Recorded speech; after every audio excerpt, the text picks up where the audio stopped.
Hello and welcome to Wakakosha Language Consultancy, where we bridge the language gap. What we want to talk about today, we want to talk about nouns that we come across each and every day of our lives. So feel free and buckle up and listen to what I'm about to teach you. So we want to talk about nouns. A boy in Ndebele is called umfana. Umfana.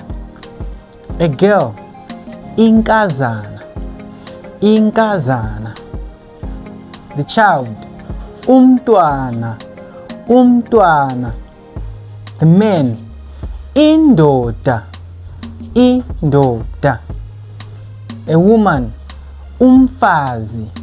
Umfazi.